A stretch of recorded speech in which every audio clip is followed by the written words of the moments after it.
On behalf of Mayor Mitchell, we welcome you to the American Recovery and Rescue Plan funding presentation and public input session.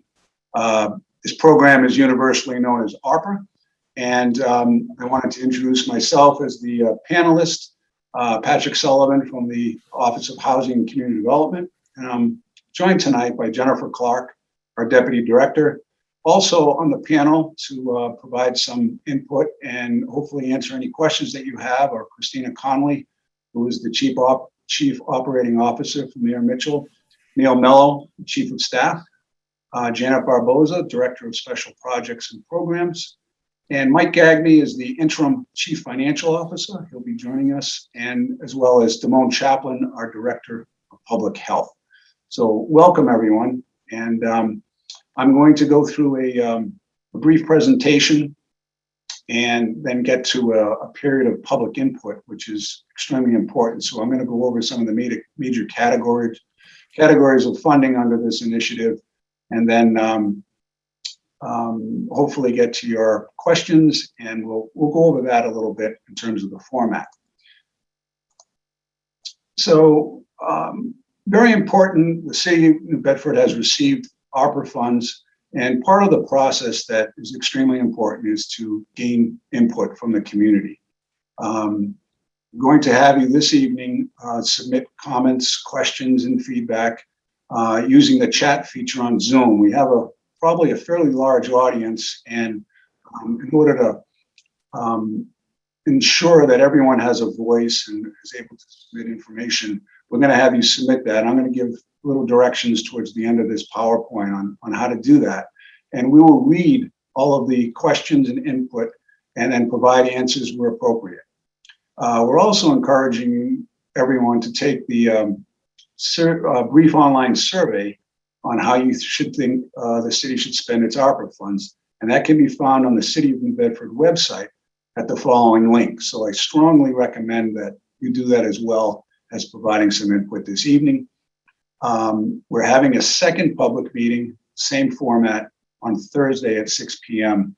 And I'll send out the link for that at the end of this presentation as well. This is also being recorded on cable access, and I want to give a shout out to Anne-Marie Lopes for coordinating that for us. So as I mentioned,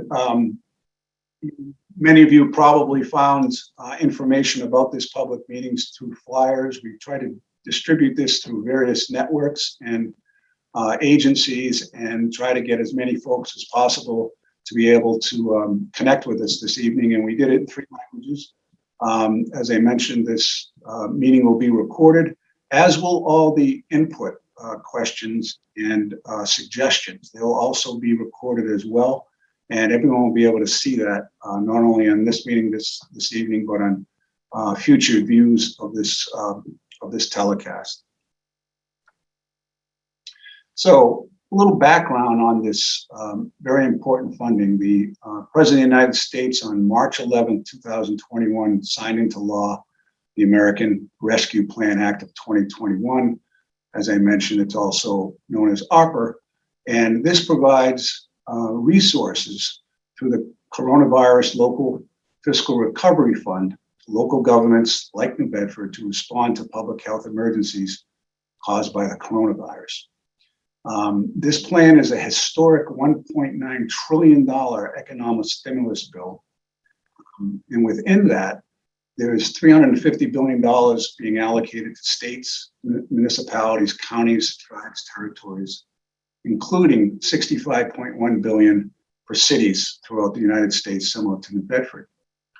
According to those estimates, state government for Massachusetts totals just over $4.5 billion, with $1.71 billion allocated to 37 communities that typically qualify to receive community development block grant funds, such as New Bedford. And then the balance of $368 million goes to the other 314 municipalities throughout the state. So for New Bedford, that means we'll be receiving just over $64 million, which is incredible, an incredible source of federal funding that we've never seen. And in addition to the $64 million directly to the city, the school department will receive a separate additional $46 million allocation. And then the Commonwealth of Massachusetts will receive $5.2 billion in direct funding. And it's very possible that some of the state money will also be filtered down through municipalities like New Bedford through different initiatives. The Treasury will also allocate $65 billion to counties, such as Bristol County. So there's another source and another layer of funding that we're seeing. So it's the city, the state, and the county all receiving funding that will address the impacts of the coronavirus. The U.S. Treasury also released an interim final rule that sets forth eligible uses for the funding and really is comprehensive in nature. And I have some links on the next slide, which I'll go to. And these links are very important. And of these links, they're all very important. The U.S. Treasury website has all the information that you would want to know about this fund. But I think especially the interim final rule and the FAQs are extremely important in that the FAQs, for example, will give real scenarios where people have asked questions about funding, categories, and really specific types of activities whether it could be funded or not. So that's a great place to go if you really want to find out exactly how this funding could be spent, and if you have an idea for it, how it could be eligible. There are also fact sheets and reference guides that are available as well. So highly encourage you to go to those links. This PowerPoint will be saved on the city's website as well. And we encourage you to research that information on your own. So some of the key dates related to the Recovery Fund, January 27, 2020 was the declaration of this public health crisis that has impacted all of our lives, some very terribly. And on March 3rd, that is the date, March 3rd, 2021, that the Treasury has deemed the covered period, meaning that activities on after that date are covered under this fund. And then back in March of 2021, the act was signed into law, as I previously mentioned, by the president. And then the Treasury issued the interim final rule on May 11th. And there was a comment period for that. And then in July, they released the interim final rule that included comments by many. And the city and state and municipalities all had a number of questions that they wanted to see clarified in that final rule. And two important dates, December 31st, 2024 is the date that the recovery funds must be obligated or must be committed to a project. And then by December 31st, 2026, all those funds have to be expended. So there are some pretty strict timelines for it. And this really means when you're looking at large scale projects that can take some time to get started or completed, everyone has to be cognizant of those dates. So commitment date by 2024 December, and then expenditure date by December 31st, 2026.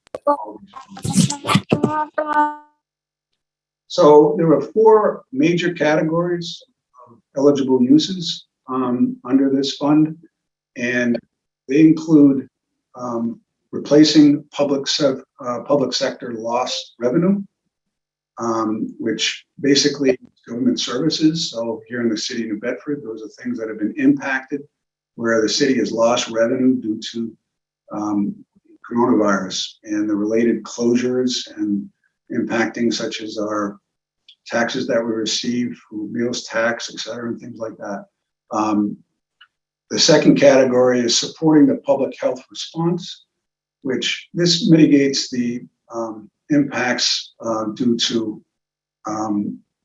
medical expenses, behavioral health care, and public health and safety staff can also be assisted. And I'm going to go into a little deeper dive on each of these. You also can use these funds to address negative economic impacts, and this is directly to individuals, families, small businesses, and impacted industries and also the public sector in general. And then the final category are water, sewer, and broadband infrastructure.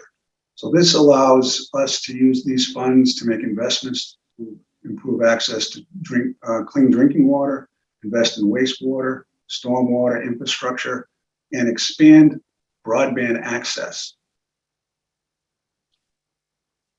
So under the revenue replacement, essentially these general revenue includes revenue from taxes, current charges, miscellaneous general income, and it has some exclusions as well in terms of investments or private trust transactions.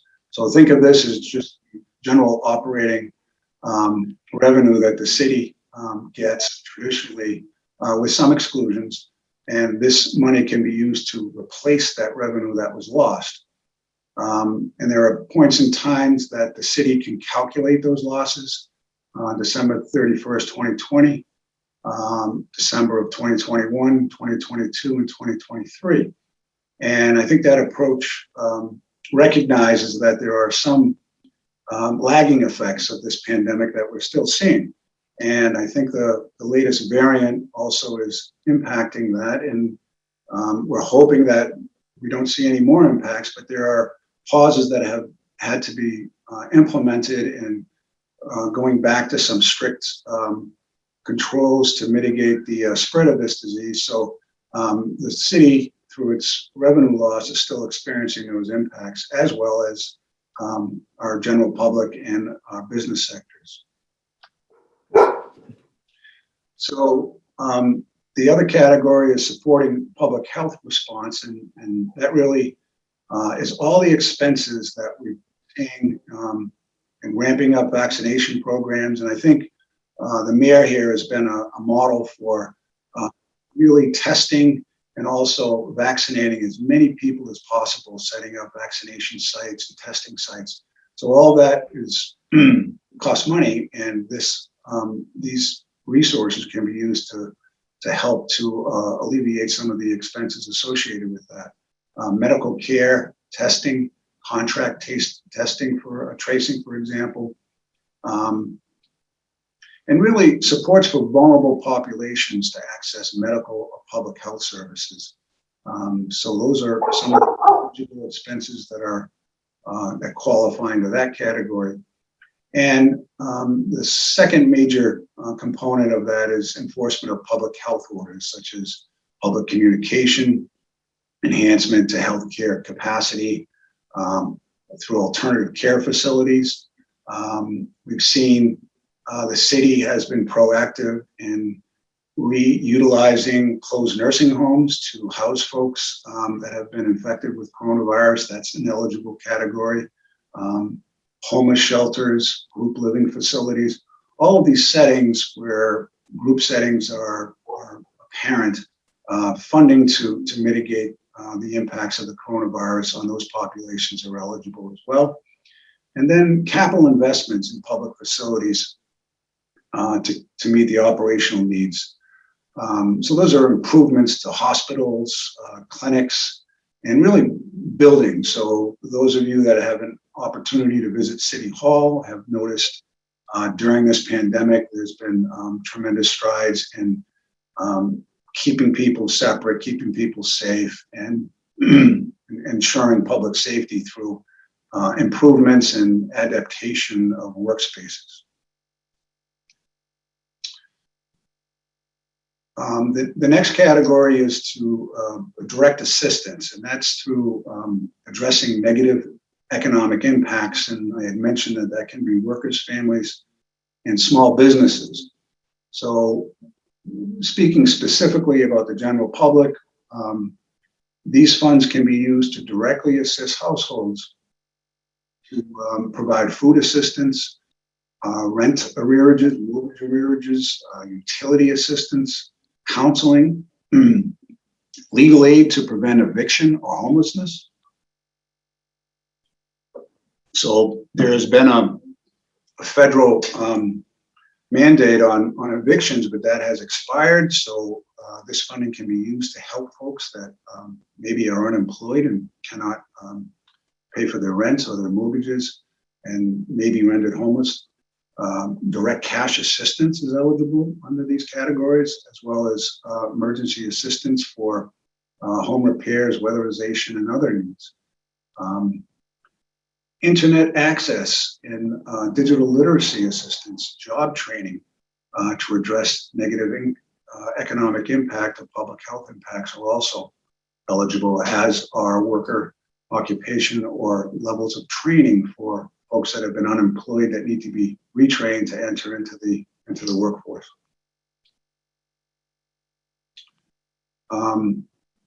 In addition to individuals and families, direct assistance can also be given to small businesses, nonprofits, and impacted industries.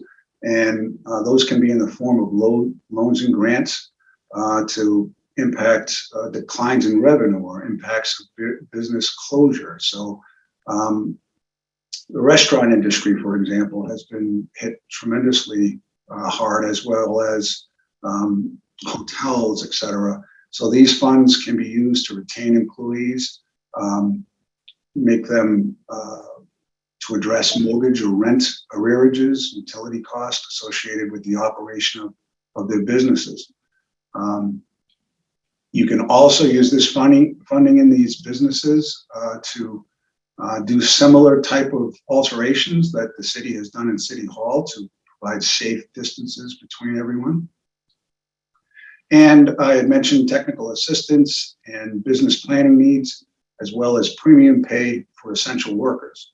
Those are all categories for direct assistance that are eligible to businesses. And another category that is kind of highlighted in the Act is aid to provide tourism, travel, and hospitality industries assistance that have been impacted. So obviously, people gathering in large places, traveling to airports, et cetera, has been severely impacted, as have the hospitality industry. And these funds can be directly utilized to help make those industries whole and get them safe again. And the next category, major category, is water, sewer, and broadband infrastructure. So there are two categories: the drinking water safe revolving loan fund and the EPA's Clean Water State Revolving Loan Fund. So essentially, all of the activities under those two categories are eligible for uses utilizing the ARPA funds. And it talks about pollution management, distribution lines of water safety, decontamination, and consolidation of new systems, security measures of publicly owned treatment works, and technical assistance to ensure compliance with the Clean Water Act are all eligible under the water, sewer, and infrastructure categories. Excuse me. Another category is to improve access to clean drinking water, invest in wastewater and stormwater infrastructure. So again, those two categories of funding that I previously mentioned are all eligible, as well as addressing climate change. So that's been an issue that we've seen over the past several years that is continuing, and a port city like New Bedford could be obviously impacted in a large way through climate change. So we could use this fund to help that. Meet cybersecurity needs to protect our water and sewer infrastructure. And I think in older cities such as New Bedford, there's a lot of old water lines that contain lead. And this fund can be utilized to replace those water lines and mitigate the hazards of lead service and lead poisoning, especially with children under the age of 6. And the cost for the construction of eligible water, sewer, and broadband infrastructures must be obligated by, again, that date of 2024. So I had mentioned some large-scale projects sometimes take a while to get up and running and completed. So this will allow municipalities like New Bedford that want to undertake these large-scale projects some time to get the projects obligated, the funds obligated, and then get the projects completed by December of 2024. 26. And the last category under the infrastructure, water, sewer is broadband. So communities like New Bedford, we want to ensure that everyone has access to broadband, internet access, and increase internet upload and download speeds. And there are some specific requirements, excuse me, specific requirements under this funding that you have to meet certain standards. So we can use this fund to bring internet access into underserved households and businesses. And I think will be a big part of nationally of where you'll see some of this funding go to. So I've kind of talked about some of the specifics of those categories, and I just wanted to repeat this slide in that it talks about the main four main funding categories. Excuse me, that's the next slide. These are the ineligible uses, pardon me. There are some things that explicitly can't be utilized for this funding, and that is the pension fund deposits, replacement of rainy day funds or financial reserves, and just general infrastructure outside of the activities covered that I previously mentioned under water, sewer, and broadband infrastructure. So one of the questions that I think a lot of folks have asked, for example, paving streets. So in itself, using these funds just to repave streets throughout the city is not in itself eligible. However, if you're doing water and sewer and other infrastructure projects within the streets and they need to be repaved, that would be eligible. But in a standalone by itself, it would not be. And settling any debt services that the city may have or outstanding expenses as a result to legal judgments or settlements do not qualify as well. So this is the slide that I jumped ahead on explaining, and this just is a repeat of that first slide that shows the four major categories of the public sector: revenue loss, supporting public health response, addressing negative economic impacts, and that's both to households, individuals, and businesses, and then the aforementioned water, sewer, and broadband infrastructure. So those are kind of a recap of those four categories. So the next steps. The city is in the process of determining priority needs for spending this funding. And a meeting such as this is extremely important in helping us to determine what those priority needs are. So I had mentioned the survey, which is still open and we're still active, and we want people to participate in that because it really is meaningful in terms of your input. And the link to that survey is right on the city's website. So I encourage that. The city is going to review all the public input and recommendations for funding derived from meetings such as this, the meeting on Thursday, and any targeted focus groups that the city has to get a more targeted idea of specific needs. So once all of that has been gathered, the city will determine its funding priorities based on that type of feedback, and then create a funding plan. So that was a fairly brief presentation, and hopefully not too painful or technical. We're now in the process of allowing folks to provide public input. And we have a fairly large audience this evening, and we thought the best way to do that would be to have folks provide feedback through the chat feature on the Zoom. So that's a little icon that you see here, and you would click on that, and then you would simply fill out your question or your comment or ideas of how you think this money should be spent. We'll be capturing this, as I mentioned, on cable access, and we will also be capturing all of the comments and input associated with the chat feature that will be available for folks to look at from this point forward. So this, I had mentioned the public survey as well, and wanted to just say on behalf of the mayor, we greatly appreciate your attendance here this evening. And this next portion of the program is where I begin to open it up to public comment.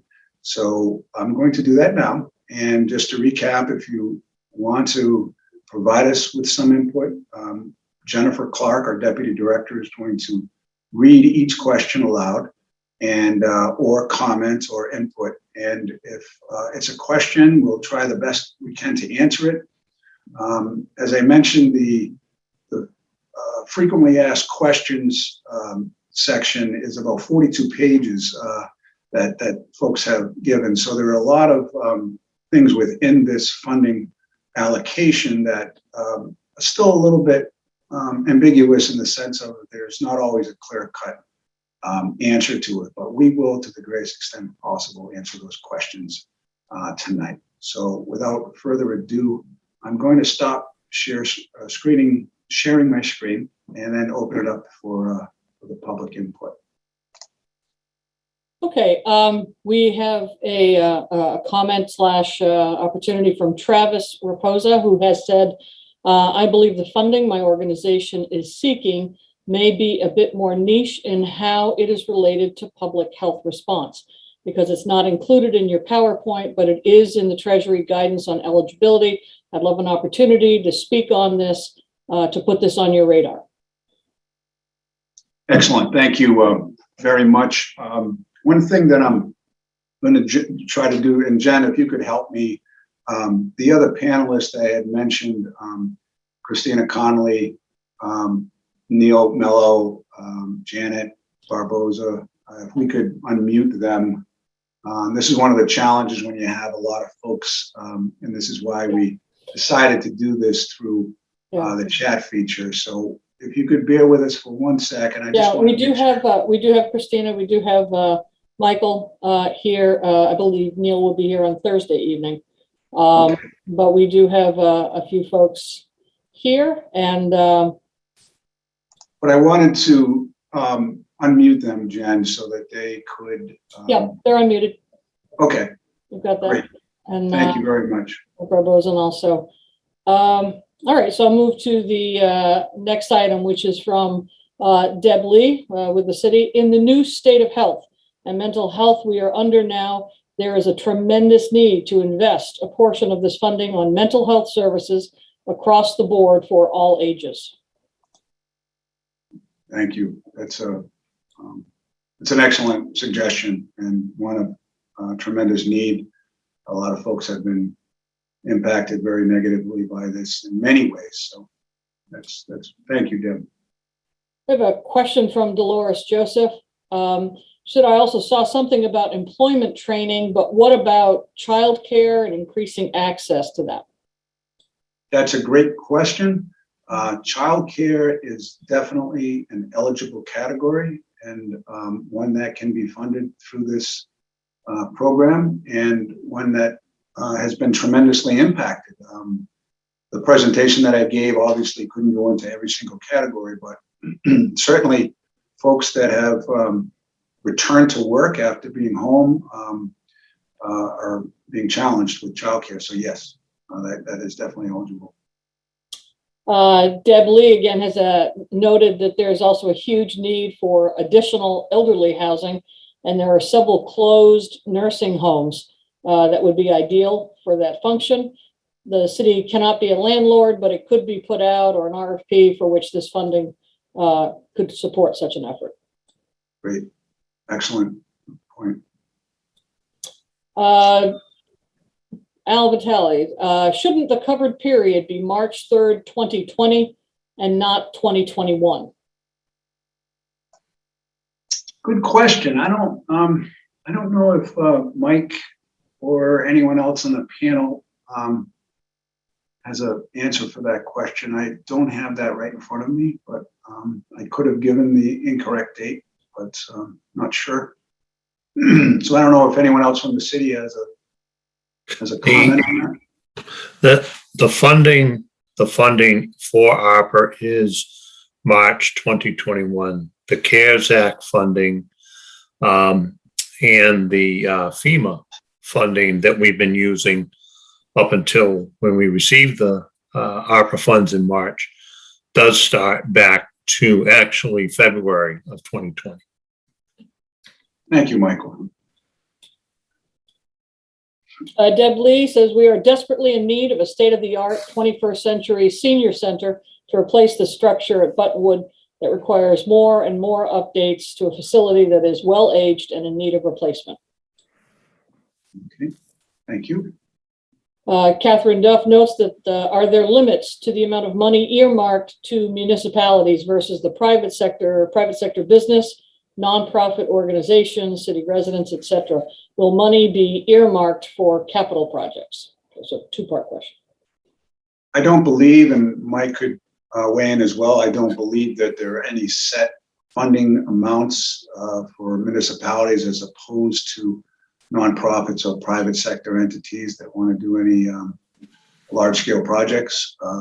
That would kind of depend on each municipality's needs and priorities, and it's really where the city has identified the biggest impacts and what type of investments will address those impacts. So You're correct. You're correct on that, Pat. And the follow-up question that relative to capital projects, those are in the consideration, along with all the different items that were listed as eligible. But there are capital project considerations. And I think just to follow up on that, Jen, I mentioned about these dates of being committed. So when you're doing a large scale capital project, that requires a lot of planning, and especially a municipality has procurement requirements. And the city is really looking, I think, to fund shovel-ready type of projects, not look at something from scratch and try to start to put something together. So I think it's important that we keep that in mind with these funding deadlines that are very hard. There's no extension on that. Okay.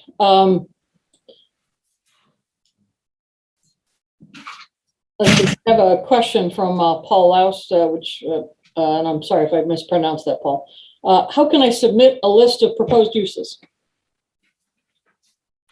Well, that's a great question. I think that the city, we're looking at the website right now, and I believe that there's a mechanism to get to the survey, but I think we're going to, in the near future, have some type of platform where folks can submit some ideas other than this. So one suggestion is that if you have these identified projects that you'd like to provide to us, and you could do it at the Thursday meeting, you could essentially try to do that through the chat feature, maybe copy and paste it from a Word document into the chat so you wouldn't have to type it all, but that might be a mechanism. But we'll be following up on additional input mechanisms for the public via the website as well.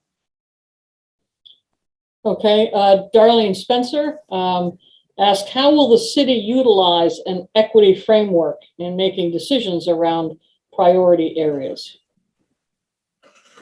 Great question, Darlene. I think right now the city is, through a meeting like this, through some of the focus groups in the survey, really looking at what the priorities are, and certainly ensuring that the equitable distribution of these funds is in concert with the need. The city will certainly be sensitive to that and make that a priority, certainly. Okay. Going in order, Catherine Duff sends her appreciation for answering the question and for this presentation. So we always like to report on all the good news. Thank you, Catherine. Rebecca McCullough, and a thumbs up. Rebecca McCullough asked, the marginalized and underserved LGBTQ+ population has been negatively impacted during COVID in many areas. Will money be earmarked for this community? I think again, I'm not sure how it's all going to come together in terms of the funding priorities, but a lot of it's going to be predicated, excuse me, on if funding is allocated to a category such as that and a priority need, then they're establishing a delivery mechanism of how that money can get delivered to the community and how that's done. So whether that's done by the city itself or through an agency, there's discussions about offering an RFP process up for certain categories so that, and some of you recall, our department received CARES Act funding, and that's exactly what we did.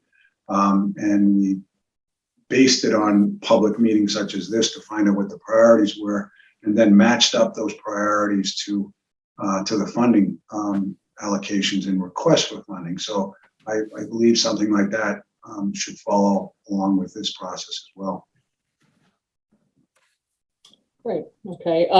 Corinne Williams comments, the international marketplace streetscape and infrastructure investment was designed for Acushnet Avenue, Coggeshall Street to Nash Road, but has only reached Holly Street. This investment has also leveraged private investment by small businesses, and these funds could dramatically improve the North End and spur economic development. Projects such as the Capitol Theater and the Strand Theater are also urgent needs in the North End to serve community needs, provide housing, and for economic development. Thank you, Corinne. Those are all tremendous projects, and the international marketplace has been a tremendous success to date. So thank you. Can I just comment on that, Pat? One of the things that the interim final rule, it has a set of what they call FAQs, and Pat had that link early on in his slides. There is definitely, if you read that, there is issues that they see a significant impact to community as it relates to outdoor spaces. They specifically call out parks and public places, and the city can do an analysis if that is an impacted group. The other thing is the standard or burden of proof is assumed when those areas include what they call qualified census tract areas. So the items that are listed here would be probably considered in that particular category as an impacted public space, socialized sort of area. Thank you, Mike. That's a great point that you just made on the qualified census tract. So improvements in parks and such, and infrastructure improvements must be in those qualified census tracts. And those generally are areas of the city that are not as the same as from the community development block grant program eligible census tracts, but they're similar. So they are really areas that have more diversified populations and a larger percentage of low and moderate income folks. So many of the areas that have been most impacted by the coronavirus are those areas. So we would be able to use those funds in those areas. So thanks for mentioning that, Mike. That's a great point. Okay, Josh Amaral, who is the assistant director at PACE, and points out that he's also a resident and a homeowner in the city, wanted to chime in to say that while we at PACE believe a responsible use of this great opportunity of funds certainly includes several major city-led projects, including those on economic development and vital sewer and water infrastructure and others. In our role as advocates for low income and other vulnerable members of our community, we would encourage the opportunity for agencies like ours to submit proposals to meet residents' vital needs. We have observed drastic increases in the need for housing, food security, early childhood education, and more. Specifically, as New Bedford becomes a more desirable place to live and work through positive community development, we must do more to ensure the availability of housing that working people can afford. We have to make sure that New Bedford residents' basic needs are met and should consider innovative and responsive proposals for proven community organizations to contribute solutions. Well said, Josh. And I think the city is definitely considering providing funding through an RFP process to organizations like PACE and many of the others that are on this Zoom call that do tremendous work for underserved populations, those that have been particularly impacted by this. So well said. And the city recognizes that definitely. I think in agreement with that, Dolores Joseph noted that housing is a major concern, affordable housing. So that was sort of amplified by her comment. Paul Lowe said, will the mayor consider funding some items not eligible in his next budget? I'm not sure what that question means. Some items not eligible. Not sure what that means. I'm sorry. All right, we'll give Paul certainly an opportunity to clarify that. Deb Lee said, notes that the broadband and internet issue is huge. During the pandemic, the city was a great deal behind other areas of the state in their capability to keep in touch with people within the city, bringing programming via the internet that we did when we could meet in person.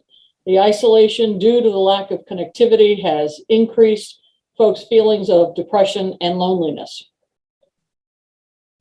Very good point, and I think the city definitely intends to improve access to broadband. An example of that, some of the CARES Act that came through our funding is going to our MIS department, and we're going to be providing free internet access to 9 parks throughout the city in the very near future. So that project's underway. So I could imagine that this will expand that even further. Okay. I have a comment from Travis Raposa again. It's a longer comment here, so I'll start right off here. According to the ARPA, the frequently asked questions guidance, the facts guidance that you noted earlier, there is funding for services that address mental health and substance abuse disorders through community, and this is quoted, community-based mental health and substance use disorder programs that deliver evidence-based psychotherapy, crisis support services, medications for opioid use disorder, and/or recovery support, end quote.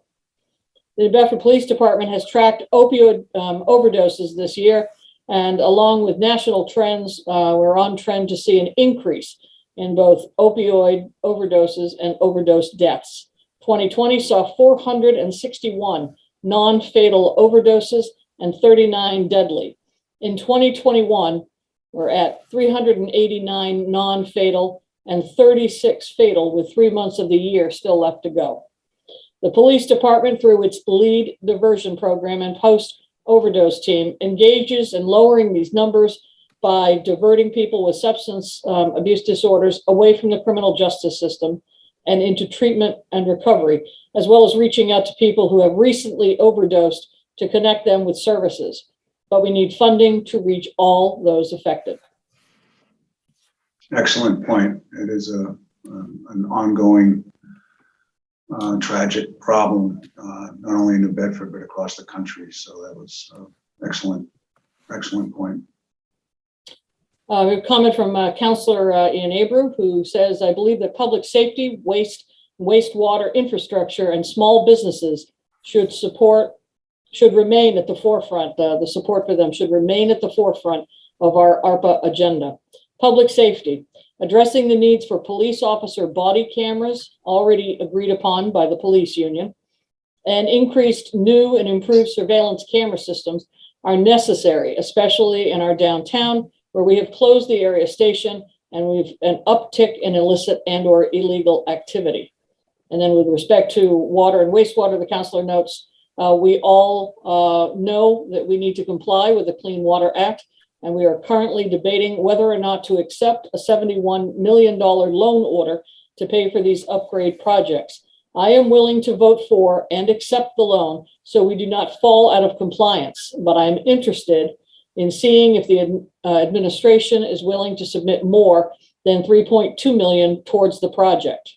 With respect to small business support, He notes that our local small business community, especially our restaurants, have been adversely affected due to the pandemic, and I'm suggesting that we help provide some small business relief by providing grant and match funding opportunities to help some of them recoup their losses from 2020 through a competitive RFP process. Thank you very much, Councilor. Those are all excellent points. Thank you. Deb Lee notes that the improvement in parks is also one of the domains that we work with within our age-friendly city work. We're an age-friendly city, that designation, so it is a very important aspect to our services to the city. Thank you. And Josh Amaral keeps getting kudos for his comments earlier. So Travis Raposa offers that the police department lead program and post-overdose team uses recovery coaches who develop individual treatment plans, stay in touch with program participants, and connect them with necessary services, and continue to adjust their treatment plan to make sure they're successful in their recovery. They're also the ones who go out during post-overdose outreach to offer services to those recently having overdosed. We only have 2 recovery coaches, and that limits our ability to accept larger caseloads for diversions and outreach. We also have no individual access to tools we use when reaching out during post-overdose outreach, like Narcan, bleach kits, sharp containers, wound care kits, and more. The more funding we have for recovery coaches and tools for harm reduction, the more impact we can have at reducing overdoses and deaths, which have been exacerbated by COVID. Yeah, excellent point. And I think that established programs that are successful will be something that the city would look to prioritize. I think the thing to remember, a lot of municipalities with this money are looking at shovel-ready projects and initiatives. So something that's up and running and established and successful goes a long way, certainly. Another comment from Rebecca McCullough, who notices an RFP process would be welcomed by the South Coast LGBTQ network for homelessness and mental health issues for LGBTQ plus individuals and families across the age spectrum. And Councillor Abreu just noting, he apologizes for typos, but spelling does not count here in our little PowerPoint world. So thank you for that. And I believe that that is, unless someone is out there typing at this moment, yes, Mr. Lowe says that we need more public toilets like the ones at West Beach. Great. And I think that that is, I hope I've appropriately represented all the comments here. I think I've read everything. And that's what we have at this moment. Excellent. Well, Jennifer, you did a tremendous job in well, I've been reading all for those a couple of years comments. now, so thank you. I want to also thank Michael Gagney, our interim CFO, for his expertise in answering some of these questions as well. And on behalf of Mayor Mitchell and his staff, I just really want to thank everybody again for providing your comments, your input, your suggestions. And this type of funding is transformative. It's something that the city has not seen, and we want to make sure that we get it right and we get it out to address the most important impacts that have been as a result of this coronavirus. So on behalf of the mayor and his staff, we thank you this evening for taking time. And as I mentioned, we're going to have a similar session on Thursday. And please, continue to provide us input and comments through the survey. And we'll also look at other ways that that can be addressed in terms of other mechanisms to receive some input in addition to those. So thank you all very much. Have a great evening. Stay safe. And thank you.